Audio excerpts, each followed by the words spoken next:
Hoje nós vamos ler os Salmos 57 e 58. Lembrando que nós estamos no ano da evidência. Quando nós começamos a ler os Salmos e começamos a nos aprofundar, porque o apóstolo no Novo Testamento, no livro de Efésios, ele fala sobre a vontade do Senhor. Ele diz: não seja nécio, não seja louco, não viva de qualquer jeito. E ele diz: nós precisamos saber qual é a vontade do Senhor. E a vontade do Senhor não é em que venhamos nos entregar ao vinho, à alegria humana, que no final gera divisão, contenda e rebelião.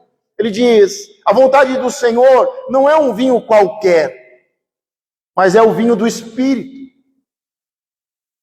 A vontade do Senhor é que a gente venha decidir entre o vinho natural, o vinho da embriaguez, o vinho da contenda e da divisão, da destruição.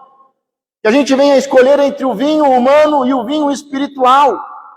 E ele diz: escolhe e venha se encher do Espírito.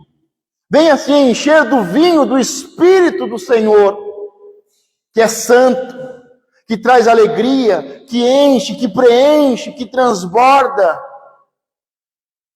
E ele fala como? Ele fala cantando, salmodiando, adorando o Senhor, falando, testemunhando, dando salmos. A vontade do Senhor é que nós estejamos cheios do seu Espírito, cheios ao ponto de transbordar e de abençoarmos, de sermos uma bênção. E nós estamos nesse projeto toda quinta-feira, às 20 horas, na rua Desembargador Silva Pereira, 169. Nós estamos lendo, meditando, nós estamos salmodiando e nos enchendo do Espírito, porque essa é a vontade do Senhor. Nós vamos continuar hoje o Salmo 57, e nós vemos nesses salmos, nesses textos, o quanto eles são proféticos, o quanto eles falam dos dias que estão por vir, o quanto eles falam da vinda, da primeira vinda do Senhor, do seu nascimento, do seu crescimento, do seu ministério, da sua morte e ressurreição, de como eles são proféticos e eles falam dos dias que nós estamos vivendo, do princípio das dores, da segunda vinda do Senhor para reinar por 1000 anos e depois a eternidade. São textos muito proféticos e messiânicos. Eles falam de forma messiânica de Jesus e de forma profética dos dias que estão por vir. E nós vemos principalmente em Davi, na vida de Davi, nos salmos de Davi, salmos messiânicos. Nós vemos Jesus, nós vemos Deus na vida de Davi, nós vemos as palavras liberadas sobre Jesus, sobre a vitória na cruz, a ressurreição. Só que, mais do que isso, nós precisamos entender que isso precisa se cumprir em nós, precisa se cumprir em mim, precisa se cumprir na minha casa, em você, na sua casa, precisa se cumprir na comunidade. Nós somos o Davi de hoje, nós somos a geração de Davi, nós fazemos parte de um reino que foi estabelecido. Por isso que na oração do Pai Nosso, nós não oramos vamos para o céu, nós oramos venha ao teu reino, porque nós fazemos parte, nós somos filhos de Abraão na fé, nós fazemos parte de um reino do filho de Davi. E essas palavras proféticas que anunciaram de forma profética e são messiânicos e anunciaram Jesus, e nós vemos isso em Davi, nós vemos isso em suas mensagens, em seus cânticos, em suas guerras, em suas vitórias. O mundo precisa ver isso em nós hoje. As pessoas precisam ver de forma messiânica Jesus em mim, em você e na igreja. Não podemos ser a igreja da Ásia em Apocalipse, em que Jesus está do lado de fora batendo e pedindo para entrar. Nós temos que ser pessoas, temos que sermos uma família, uma comunidade, que Jesus está dentro, que Jesus habita, e que de forma profética e messiânica as pessoas veem Jesus, o agir de Deus, e ficam sabendo o que vai acontecer nos dias que estão por vir. Nós estamos lendo os textos messiânicos e proféticos, nós estamos meditando em salmos, não é para enchermos a nossa mente, mas é para nos enchermos do Espírito de Deus. Não é para ter conhecimento, mas é para refletir de forma messiânica e profética o Deus que nós conhecemos e que nós servimos. As pessoas precisam olhar para nós e ver uma diferença. Uma postura diferente, um comportamento diferente, uma fala diferente. Sonhos, projetos diferentes. Nós estamos no mundo, mas não somos do mundo. Nós somos de um reino. E as pessoas precisam ver esse reino. Precisam ver essa nobreza, essa realeza. Precisam ver Deus em cada atitude nossa. Precisam ver de forma profética. Porque tudo aquilo que nós estamos vivendo, tudo aquilo que nós estamos falando, para onde nós estamos indo, é messiânico e é profético. O apóstolo, ele falava muito, eu não trouxe uma mensagem, eu sou a mensagem. Nós somos a mensagem. As pessoas não leem a Bíblia, é nós que lemos. Nós lemos a Bíblia e o mundo lê nós. O mundo está olhando para nós. E eles precisam encontrar a Bíblia escrita em nosso coração de forma viva. Não na nossa mente, mas no nosso coração. Eu tenho falado e vou repetir, coloque o seu coração em Deus. Coloque o seu coração nas coisas de Deus. A palavra diz que aonde estiver o seu coração, ali está o seu tesouro. O problema é quando Abraão colocou o seu coração em Isaac. O problema é quando Balaão colocou o seu coração em ouro, prata, riquezas.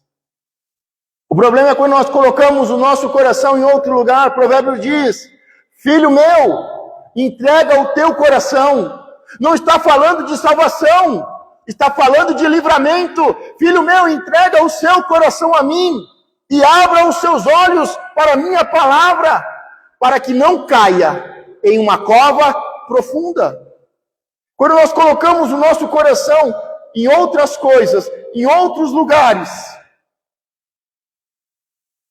quando nós temos não o Senhor como nosso mestre, mas outros mestres, cegos que guiam outros cegos, vamos todos cair em uma cova.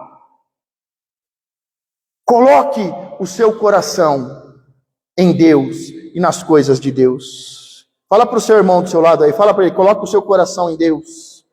Coloque o seu coração nas coisas de Deus. Coloque o seu coração na casa de Deus. Coloque o seu coração no irmão, nas coisas de Deus, na casa de Deus. Deus tem cabeça e tem corpo. Deus tem cabeça e tem corpo. Deus tem casa. Deus tem projetos. Deus tem sonhos. Deus nos dá direção. Coloque o seu coração nessas coisas. A Bíblia diz que nós devemos guardar o nosso coração na nossa mão direita. Porque é a mão da bênção, é a mão adestrada. Muitas pessoas não guardam o seu coração, deixam de qualquer jeito, vão seguindo a vida, não guardam, não entregam o mais precioso para o Senhor. Coloque o seu coração nas coisas de Deus. Salmo 57, versículo 1. Tem misericórdia de mim, ó Deus, tem misericórdia de mim, porque a minha alma confia em ti. Você confia no Senhor? E à sombra das tuas asas me abrigo, até que passem as calamidades. O Senhor é o nosso refúgio e a nossa fortaleza. Para Ele nós corremos no dia da calamidade. Não é à toa que quando as pessoas estão passando por uma calamidade, independente de qualquer coisa, elas correm para a casa de Deus. Quando eu era jovem, a gente tinha um grupo de amigos, e tinha amigos de tudo quanto é tipo, de tudo quanto é jeito. Tinha uns normais, alguns bastante doidos. E tinha um que ele era metido a ateu, falava mal, não sei o que, essas loucuras. Só que ele começou a ter umas crises. Começou a sentir umas dores de cabeça, de repente caía de tanta dor. E aí, quando foi ver, começou a ir para a igreja. Ele falou, mas você não falava tanto mal? Pode ser quem for. Pode ser quem for. A hora que passa por uma calamidade, ele sabe que o Senhor é livramento. Que para Ele nós podemos correr, que podemos nos abrigar debaixo das suas asas. Versículo 2: clamarei ao Deus Altíssimo, ao Deus que por mim tudo executa. Diga, Deus está no controle de todas as coisas. Deus executa, Ele está na frente. 3: Ele enviará desde os céus e me salvará do desprezo daquele que procurava devorar-me. Deus enviará a sua misericórdia e a sua verdade. A minha alma está entre leões, e eu estou entre aqueles que estão abrasados, filho dos homens, cujos dentes são lanças e flechas, e a sua língua espada afiada. Aqui está falando de Jesus, quando ele foi traído, e por amor se entregou a nós, e ele foi julgado, condenado, foi açoitado. A palavra diz que no mundo espiritual havia espíritos malignos como leões, como búfalos, bois, afligindo. Fala dos inimigos. Quando o Senhor, ele foi traído, quando ele se entregou por amor, quando ele foi julgado de forma injusta, mentirosa, com falsas testemunhas, foi esbofeteado, foi cuspido, foi humilhado publicamente, o que ele fez? A palavra diz que ele foi como uma ovelha mansa e calado. Muitas vezes nós estamos passando por momentos difíceis e nós queremos falar demais, queremos nos justificar, queremos explicar. Não é necessário. Não tem necessidade. Não precisa disso. Ele é o nosso exemplo. Por isso, muitas vezes, no momento da traição, no momento da perseguição, no momento mais difícil, o melhor a fazer é se calar. É se calar. Versículo 5: seja exaltado, ó Deus, sobre os céus, seja a tua glória sobre toda a terra. Olha o que ele fala em seguida. Quando nós estamos sendo traídos, julgados, condenados, esbofeteados, e as pessoas falam, e as palavras saem como espada, como flechas, e nos ferem, e estamos cercados por bestas feras, por homens malignos. O que Jesus fez? Ele foi como uma ovelha mansa. Ele se calou. E ao invés de procurar se justificar, ele não está preocupado com a sua própria reputação, ele está preocupado em glorificar a Deus. Muitas vezes nós perdemos o foco, perdemos o objetivo. E o diabo é perito em fazer com que as pessoas percam o foco. De ser sábio, de ser manso, de se calar, de dar glória a Deus. Muitas vezes perdemos tempo e queremos nos justificar. Versículo 6. Armaram uma rede aos meus passos. A minha alma está abatida. Cavaram uma cova diante de mim, porém eles mesmos caíram no meio dela. Isso não significa que nós não vamos ficarmos abatidos. Eu nunca vi ninguém que foi traído, que passa por um momento difícil, por uma calamidade, sorrindo. Ficamos abatidos. Mas o que pode nos impedir de darmos glória a Deus? O que pode nos impedirmos de entrarmos na casa do Senhor e darmos glória a Deus? Versículo 7. Preparado está o meu coração, ó Deus. Preparado está o meu coração. Cantarei e darei louvores. Você sabe que assim que Jesus termina a última ceia pascual e faz a nova ceia cristã, e ele sai da mesa e ele vai para o jardim do Getsêmani orar, clamar ao Pai: se possível, afasta de mim esse cálice. Ele sabe que ele vai sair dali da mesa e vai ser traído, vai ser negado. E diz que ele sai da mesa e ele vai para o jardim do Getsêmani, ele vai cantando, ele vai louvando. É a única frase, é o único versículo, é o único momento que mostra Jesus cantando. O que nós precisamos saber é se no momento da aflição você vai cantar e louvar a Deus ou não. No dia do aniversário, no dia de festa, no dia de celebração, no dia de vitória, no dia que a porta se abre, todo mundo canta. O que nós precisamos é ter consciência, no momento difícil, nós vamos cantar, nós vamos louvar. Os apóstolos, eles se dedicavam à palavra e à oração. Eles não se dedicavam muito ao louvor, acho que eles não eram do grupo de louvor. Mas na hora que foram presos, e estavam em cadeias, açoitados e presos, à meia-noite, eles começaram a orar e a cantar. Você só precisa responder para você mesmo. No momento de calamidade, no momento difícil, no momento de angústia, o que você vai fazer? Você está preparado, você está treinado para quê? Para murmurar ou para cantar e louvar? 8. Desperta, glória minha, despertai, saltério e harpa, eu mesmo despertarei ao romper da alva.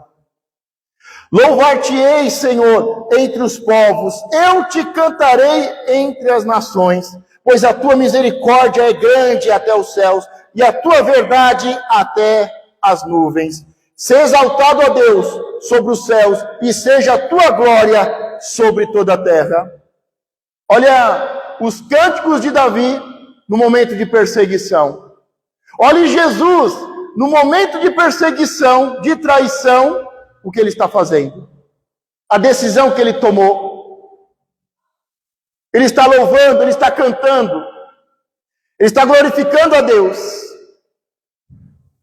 Você não precisa se justificar e nem depois se exaltar. Tem momentos em que você precisa calar e precisa passar calado. Mas quando tem vitória, Jesus não ressuscitou dizendo: eu venci a morte, eu sou poderoso.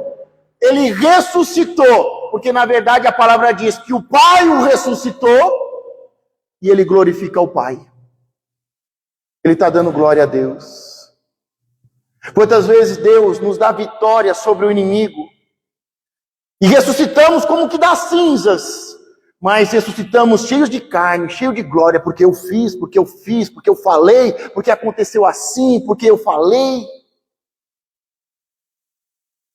Há momentos em que devemos nos calar, e há momentos em que devemos glorificar a Deus. A sua vida é um cântico. As pessoas, quando olham para você, elas veem um cântico, um louvor. As histórias de Israel foram transformadas em cânticos, em louvor. Hoje a maioria dos cristãos não querem nem dar testemunho. As nossas vitórias, as nossas histórias devem ser transformadas em cânticos e louvores. Cânticos e louvores que glorificam a Deus.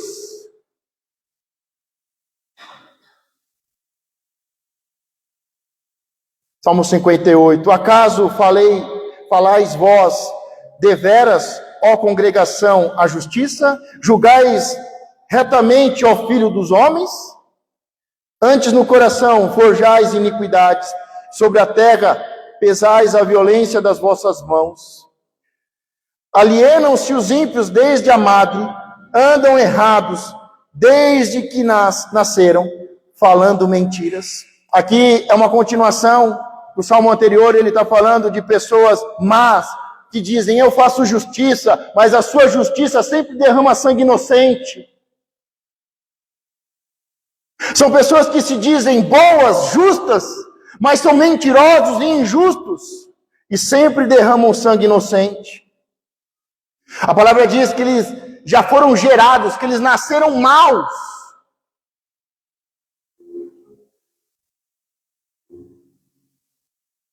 Muitas vezes nós não entendemos por que Deus amou a Jacó e odiou a Esaú.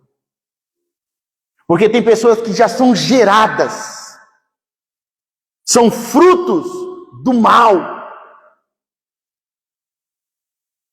Homens malignos. Esses dias atrás eu falei para vocês, eu tenho medo do homem maligno, não do diabo. E tem pessoas que são geradas e já nascem maus, são mentirosos, injustos. Diga que Deus me livre. Corre para debaixo das asas do Senhor. Porque a palavra diz que no tempo em que nós estamos vivendo e nos últimos tempos, muitos irão esfriar na fé e no amor. Tamanha será a injustiça e os homens maus, mentirosos. Você sabe para onde correr. Você sabe aonde há proteção. 4. O seu veneno é semelhante ao veneno da serpente. São como a víbora surda que tapa os seus ouvidos, para não ouvir a voz dos encantadores, do encantador sábio em encantamentos. Tem pessoas que não adianta. Você pode trazer o melhor pregador, o maior pregador, o mais ungido do momento, o mais preparado, não adianta. Tem pessoas que mesmo ouvindo a palavra da verdade, mesmo ouvindo palavras como que encantos, que encanta, que seduz, que leva ao caminho da vida, não se converterão. São maus, foram gerados maus, nasceram maus, cresceram na maldade, são mentirosos, injustos, e mesmo uma palavra poderosa, ungida, não os livrará do mal. Não os livrará da condenação eterna. Muitas vezes os cristãos, nós temos a ilusão de que todo mundo vai para o céu, todo mundo vai, em determinado momento, não. O homem mau, obstinado, não será salvo. Não será salvo. Não há palavra que o desperte, não há palavra que o encante.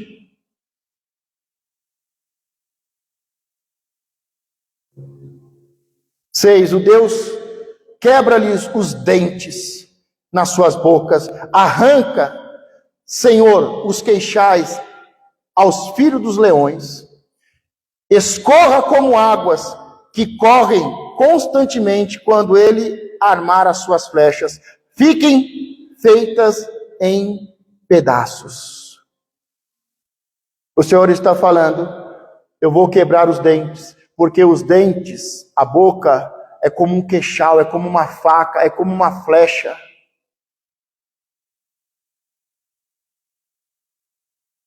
Sete, escorram como águas que correm constantemente. Quando ele armar as suas flechas, fiquem feitas em pedaços. Como a lesma se derrete, assim se vá cada um deles. Como o aborto de uma mulher que nunca viu o sol. Antes que as vossas panelas sintam o calor dos espinhos, como por um redemoinho, os arrebatará ele, vivo em indignação. O justo se alegrará quando vir a vingança. Lançará os seus pés no sangue do ímpio. Aqui está falando da batalha do Armagedon, quando o exército do inimigo será vencido, e a palavra diz que se formará um rio de sangue. Um rio mais ou menos dessa altura. Se juntará tantos corpos que os animais, as bestas feras e as aves, as rapinas não conseguirão dar conta de todas. Se amontoará cadáveres e se formará um rio aproximadamente dessa altura, de 1 metro, de 1,5 metro. Chegará nas rédeas dos cavalos. Mas o justo verá a vingança do Senhor. A vingança pertence ao Senhor, não a nós. 11. Então dirá o homem, severas há uma recompensa para o justo, deveras há um Deus que julga na terra.